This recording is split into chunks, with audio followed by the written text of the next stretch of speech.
아버님이시네? 네, 아버님.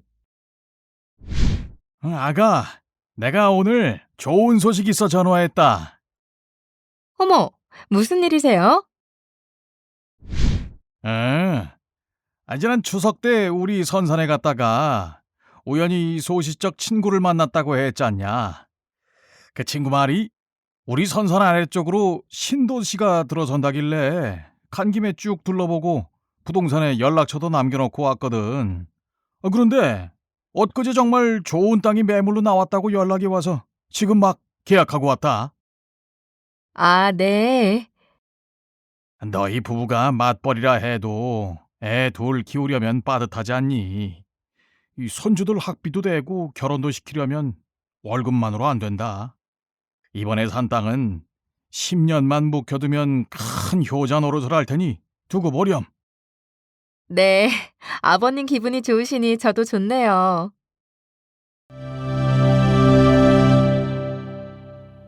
아버지랑 통화했다며? 조금 전에. 오늘 땅 계약하시고 기분이 진짜 좋으셨나 봐. 그러신 것 같더라고. 손주들을 그렇게나 이뻐하시다니. 우리 이제 부자 되는 거야? 감사한 일이긴 한데, 응? 당신은 별로 안 기뻐? 그런 건 아니고, 이게 아무래도 최근에 내가 교육받은 내용이랑 관련이 있는 것 같아서 그래, 자기야.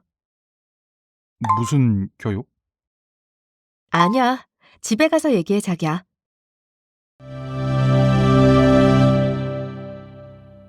뭔데 그래?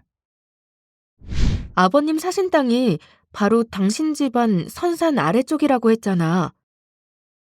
그렇지. 거기가 지금 우리 도시개발과에서 한창 업무 중인 지역이거든. 바로 다음 달에 시장님이 신도시 주택개발 사업 정책 발표하시려고 기자회견 준비 중인데, 공식 발표는 안 났지만 아버님 계약하셨다는 거기가 사실상 확정이거든. 거의 부지로 확정된 거나 다름없거든. 내가 거기 현장 조사관으로 몇 번이나 갔다 오기도 했고, 우와, 그럼 완전 로또 아니야. 그게 아니라 공직자 이해충돌 방지법에 걸리는 사안 같단 말이야. 당신이 아버지한테 부지에 대한 정보 드린 적 없잖아. 그래도 이해충돌 방지 신고 대상이긴 해. 그런데 이게 신고하면 바로 업무가 재배당되어야 하는 건 아닌지 걱정이 되어서 말이야. 3년째 내가 전담으로 맡고 있는데 이제 와서 신임이 다 파악해서 하려면 우리 팀 쑥대밭 될 텐데. 아, 어떡하지? 듣고 보니 신고하지 않으면 나중에 분명히 문제될 것 같은데.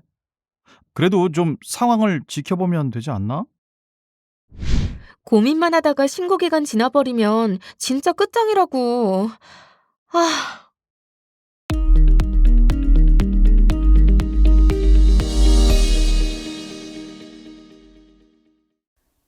2021년 5월 18일 제정된 이해충돌방지법이 2022년 5월 19일부터 시행되고 있는데요. 이해충돌방지법은 원래 2013년 청탁금지법, 즉 김영란법의 일부로 국회에 제출되었던 적이 있었습니다. 그런데 그 당시에는 공직자의 직무 범위 등의 개념이 모호하다는 이유로 국회를 통과하지 못했었죠. 그러다가 2021년 3월에 전국을 떠들썩하게 했던 공공기관 직원들의 부동산 투기 사건이 있었죠. 그 사건을 겪으면서 공익을 위해 일하는 공무원들이 그 직위를 이용해 사적 이익을 취하는 행위를 강력히 금지해야 한다는 국민적인 공감대가 형성되었고 이해충돌방지법이 재조명되었습니다. 그 내용은 흔히 5가지 해야 할 의무와 5가지 하지 말아야 할 행위로 정리될 수 있는데요. 5가지 해야 할 의무는 신고 및 제출 의무로서 사적 이해관계자 신고 및 회피, 기피 신청, 공공기관 직무 관련 부동산 보유, 매수 신고 의무 같은 것들이죠. 그리고 5가지 하지 말아야 할 행위는 가족 채용 제한, 직무상 비밀 등 이용 금지 등과 같이 제한 금지 행위들을 말합니다. 사례의 경우는 이 10가지 사례 중 어디에 해당할까요? 시아버지는 영미 씨와 상관없이 정보를 취득한 것이고, 영미 씨는 직무상 비밀 또는 미공개 정보를 시아버지에게 알려주지는 않은 것으로 보이네요. 그렇다면 직무상 비밀 또는 미공개 정보 이용 금지에는 해당하지 않겠죠. 그러면 제6조 공공기관 직무 관련 부동산 보유 및 매수 신고 의무는 어떨까요? 영미 씨에게 공공기관 직무 관련 부동산 보유 및 매수 신고 의무가 있는지 한번 살펴볼까요?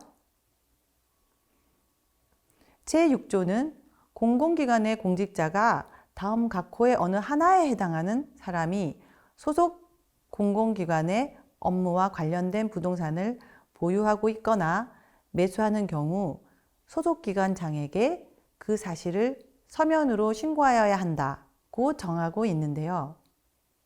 각호에 해당하는 사람은 공직자 자신과 배우자, 그리고 공직자와 생계를 같이 하는 직계 존속 비속이라고 되어 있죠.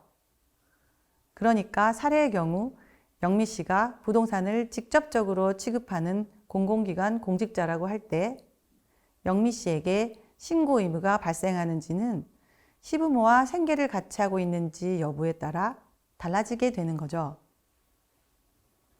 만일 시부모와 같이 산다면 보유한 사실을 알게 된 날부터 14일 이내, 매수 후 등기를 완료한 날로부터 14일 이내에 소속 기관장에게 서면으로 신고해야 합니다. 시부모와 생계를 같이 하지 않는다면, 즉 따로 살고 있다면 신고할 의무는 없는 것이죠. 그리고 영미 씨는 자신이 3년째 하고 있던 일이라 신임이 맡기 곤란할 거라는 걱정을 하고 있는데요.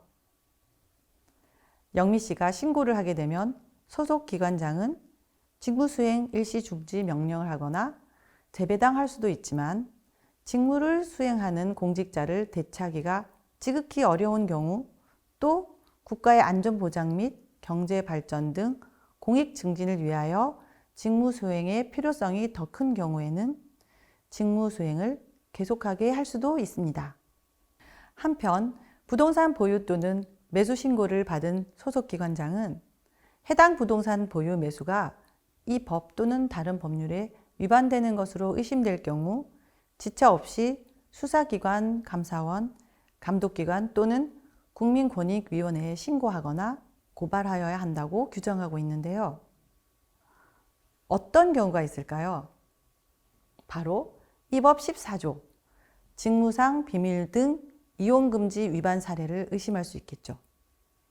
그리고 수사 결과 영미 씨가 직무상 비밀 등 미공개 정보를 알려준 사실이 확인된 경우는 공직자뿐 아니라 그 정보를 제공받은 일반인들도 적용 대상이 되기 때문에 영미 씨뿐 아니라 시아버지도 함께 처벌을 받게 됩니다. 벌칙 제27조에 따르면 공직자는 7년 이하의 징역, 비밀을 부정한 방법으로 취득한 일반인은 5년 이하의 징역형을 받을 수 있습니다. 공직자의 직무는 공익의 실현이 핵심이고, 공익 실현에 있어서 청렴성은 필수적으로 요청되는 특성입니다. 공직자의 청렴성이 훼손된다면 소금이 짠맛을 잃은 것과 같으며 경우에 따라서는 더 나쁠 수 있습니다. 고양이에게 생선을 맡긴 격이라고 할까요? 이해충돌방지법 제정의 계기가 되었던 직무상 비밀을 이용한 부동산 투기 사건은 사익 추구로 인한 독직 사건에 그치지 않고 국민의 공직에 대한 신뢰 훼손과 부동산 시장의 왜곡이라는 해악을 가져온 독직 사건으로는 최악의 사례라고 할 수 있습니다. 사실 이해충돌방지법에 규정된 내용들은 이미 공무원 행동강령에 있던 내용이라고 하는데요. 법률로 승격시켜 제정함으로써 그 효력을 강화하고 공직자들의 공무 수행에 대한 국민의 보다 높은 수준의 신뢰를 형성할 수 있기를 기대하고 있습니다. 청렴한 공직자에 대한 국민의 신뢰는 쉽게 눈에 띄지는 않지만 효율적인 정부, 행복한 국민 생활을 만드는 데에 가장 중요한 초석입니다.